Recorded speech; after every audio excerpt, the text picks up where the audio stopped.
Salut à tous, c'est Wed pour la chaîne Google Home France. Alors on parle beaucoup de la nouvelle interface Google Home. Donc je viens de la voir pas sur mon téléphone ni sur un de mes autres comptes, sur le téléphone de ma fille. Donc petite surprise, je vais faire la découverte avec vous en même temps et voir un peu les différences par rapport à la version actuelle. Alors déjà on peut remarquer que ce qu'on avait déjà vu sur d'autres captures d'écran, au niveau du logo lumière, mégaphone, paramètres et thermostat, ils sont coupés en fait, donc c'est très mal fait au niveau du design.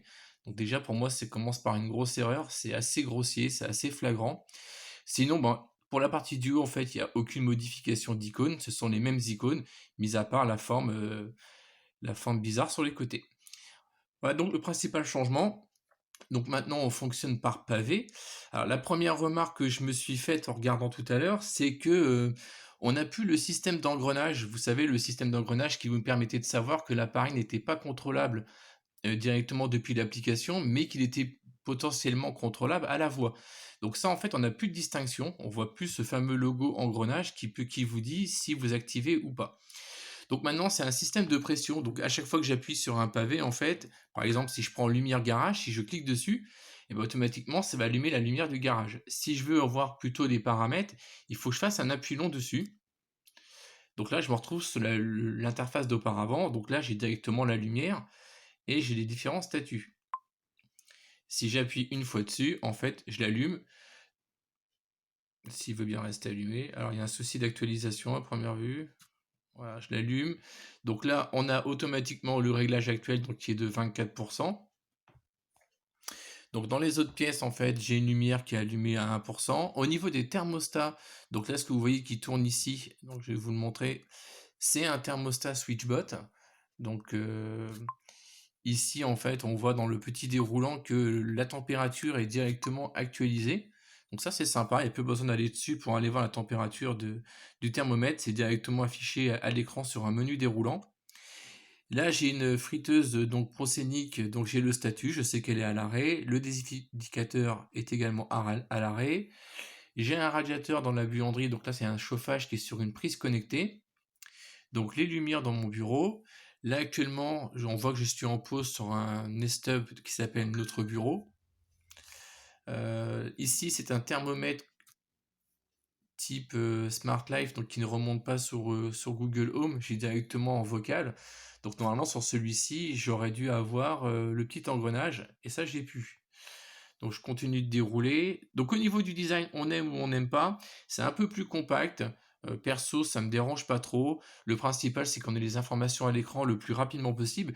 Et là, c'est le cas en fait. En minimum de clics, j'ai directement les infos, comme pour les thermomètres SwitchBot ou le statut des appareils. C'est directement écrit avec un logo de couleur quand c'est allumé.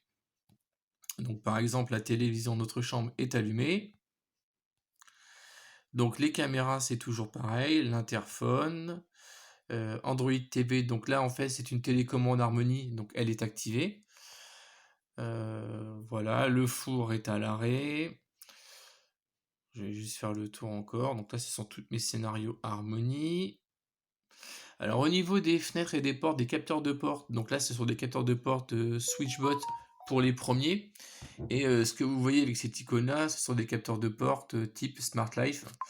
Donc dans les deux cas, j'ai essayé, je trouve dommage qu'on n'ait pas l'actualisation en temps réel. Donc par exemple, la baie vitrée, si je l'ouvre, j'ai pas un statut ou une couleur qui me dit que la porte vitrée est ouverte.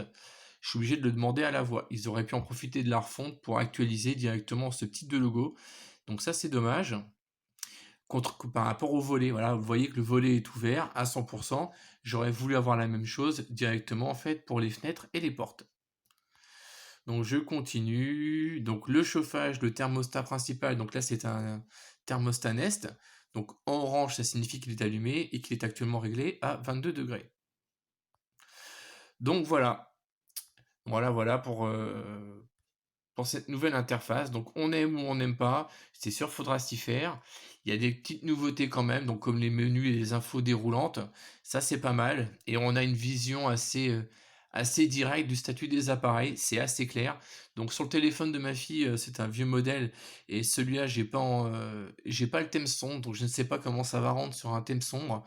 En tout cas, sur un thème blanc, c'est assez visible, et on a les infos assez directement. Donc voilà, j'espère que ça va se déployer sur l'ensemble de mes appareils. Je sais que beaucoup de monde attend cette interface, ne serait-ce que pour pouvoir la tester de son côté et voir les différences. Et je vais terminer aussi par celui-ci. En fait, j'ai une serrure connectée. Donc ici, accès buanderie. Sur l'interface actuelle de Home, je voyais en fait le statut de l'appareil. Et ben là, en fait, je vois pas. Là, on pourrait supposer que la porte est ouverte, et ce qui n'est pas le cas en fait. La serrure est bien verrouillée. Donc là-dessus, j'ai pas la main non plus. Si je clique dessus, non plus. Donc un appui long, un appui court, je ne peux rien faire dessus avec. Donc voilà, donc j'espère qu'on aura tous cette interface au plus vite et puis moi je vous dis à la prochaine. Salut!